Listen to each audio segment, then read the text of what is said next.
Hey everybody, this is GGB, co-host Poppers. We're getting into this new video idea and the most underrated college football team, so let's get into it. So we're going to start out with the SEC East. My underrated team in the SEC just has to be Kentucky, I know. There are reasonable arguments to be made for Florida, Missouri, or even Tennessee. I understand Tennessee gets a little played out every year, but I legitimately do think they could have a better team this year with Josh Heupel coaching and Hendon Hooker as our quarterback. But to me, Kentucky has always been halfway decent quarterback play away from being a really, really good team.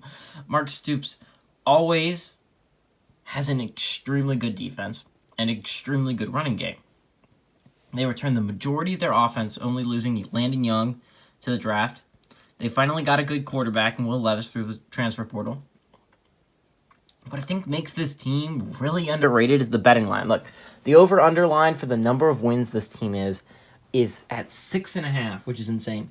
Let's say they lose to Florida, LSU, and Georgia. They could lose to Missouri and Mississippi State, two teams I don't think they're even going to come close to losing to, and still hit the over on the number of wins. Plus, the schedule works out where they can regroup after the tough stretch of Florida, LSU, and Georgia. Really simple and really easily.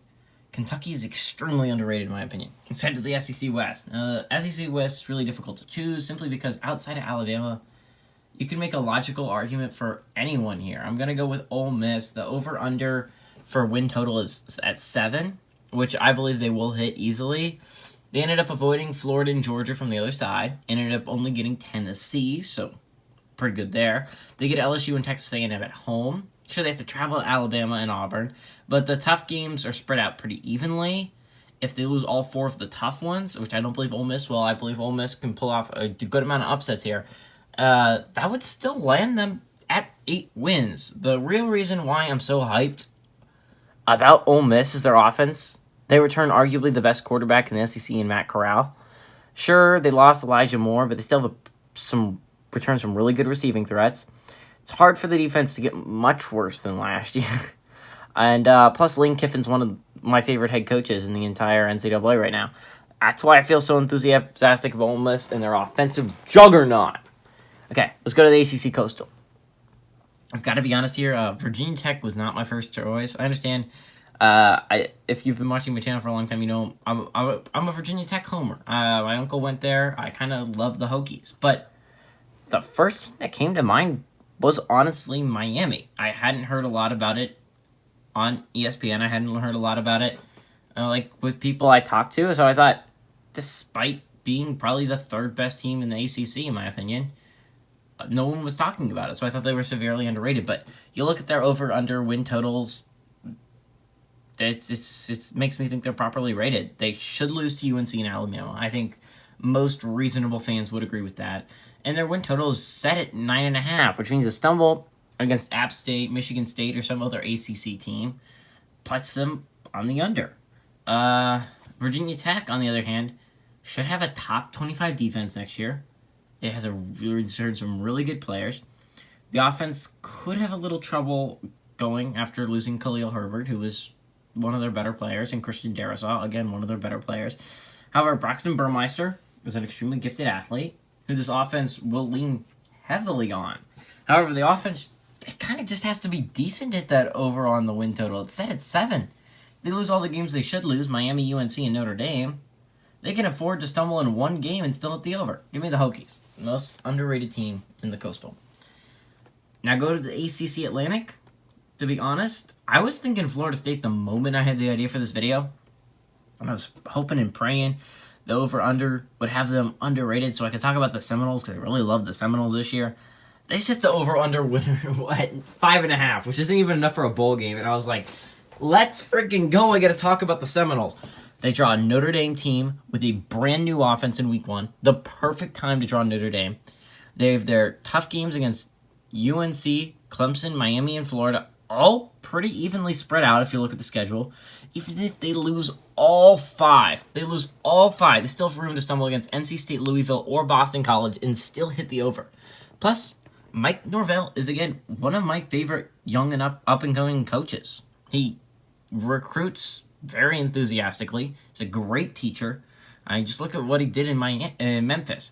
He was able to beat a top 15 UNC team without a quarterback in the second half last year. Sure, he had an up and down first season. Had a lot to do with the quarterback play. But he was able to get some star transfers this year. One of those star transfers was a quarterback by the name of Mackenzie Milton. If you don't know who Milton is, first off, wow. But Milton was the star quarterback for UCF when they had that undefeated season. He had a heartbreaking broken leg in his third year. UCF unfortunately had to part ways with him since they had another star quarterback in Dylan Gabriel, but he's still beloved in Orlando. Norvell has one of the best offensive minds when he was the head coach in Memphis, and now he finally has a great quarterback to work with at Florida State. Don't be surprised if Florida State is a pretty good team this year. Let's go to the Big Ten East. I wasn't going to go with Penn State because I know most people are like, you're a Penn State fan. That's just biased. So I was maybe going to go with some other team. It was just really difficult because I didn't really think any team was underrated. The over-under for the win total is set at 9, which I thought was reasonable because I'm expecting a 10-2 season out of them. A slip up against Iowa, Auburn, Indiana, or Michigan, it would put them at 9. So I don't think that's underrated at all. But however, the coaches poll came out. I saw Penn State put at 20. I'm like, wow, they got to be the underdog in the East. 20 is just straight up disrespectful. I mean, you're talking about a Penn State team that is consistently the second best team in the East, and we're talking about a team that is giving an Ohio State a game every year.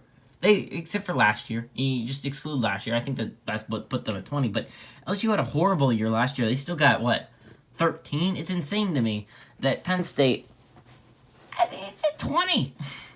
They returned super seniors like Jaquan Brisker and Tariq Castro-Fields in the secondary. They have a projected first-round offensive lineman in Mike Miranda, a wide receiver in Jahan Dotson, who should go in the first 3 rounds, a very deep stable at running back, a pretty solid quarterback in Sean Clifford. Regardless, 20 is just way too low for a team like Penn State, especially when you're being head coached by James Franklin, a top 15 coach in the NCAA. Big Ten West, I honestly was going to go with Iowa. But then I looked at the over-under for win total. Iowa's over-under is set at 8.5, and I could see the Hawkeyes going 8-4. That's a reasonable expectation for the Hawkeyes this year.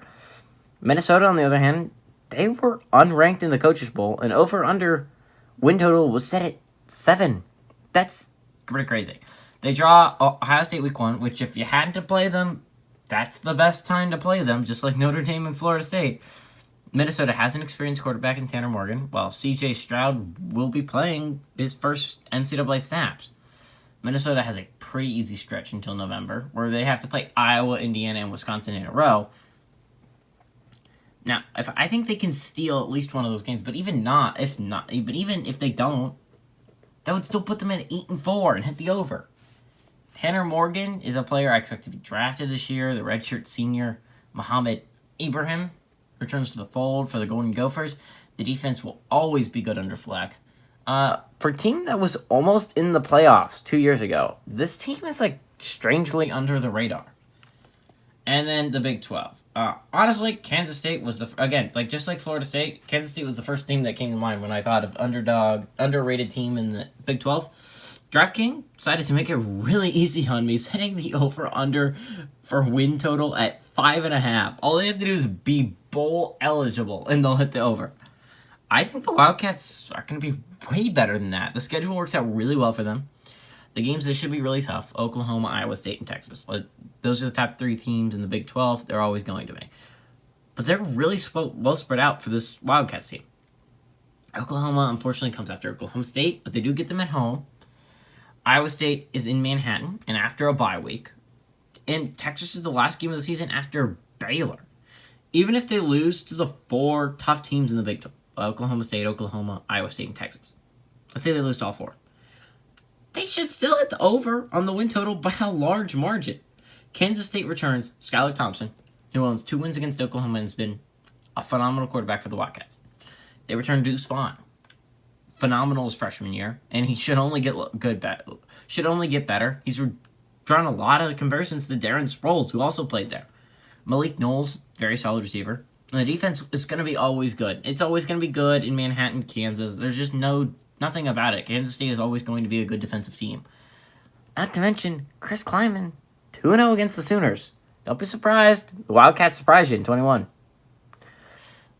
To be honest, I always view the Pac-12 as the least exciting of the Power 5 conferences because they almost never send a team to the playoffs. But I think Washington is legitimately underrated this year. Win total set at 9. Seems reasonable. I don't view that as too disrespectful. But Washington is somehow ranked 21st in the coaches poll, which to me is insane.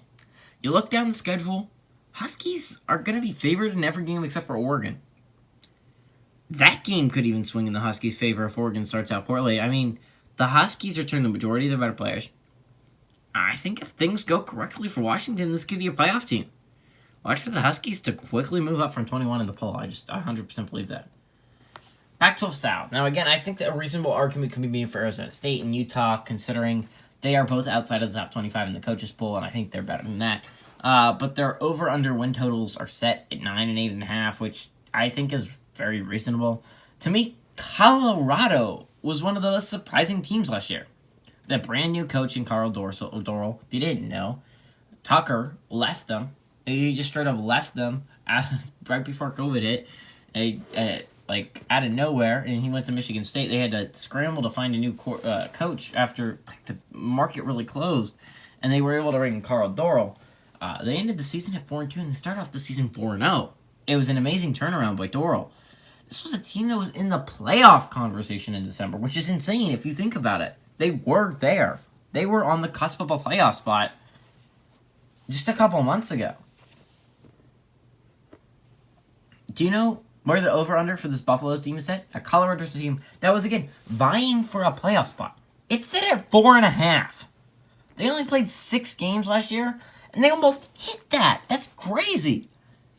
They have 2 really easy games against North Colorado and Arizona. Obviously, they're gimmies. This team beat UCLA last year. Could see that happening again. I think Colorado could pull off a shocker in Week 2 against Texas A&M, which I think is really overrated this year.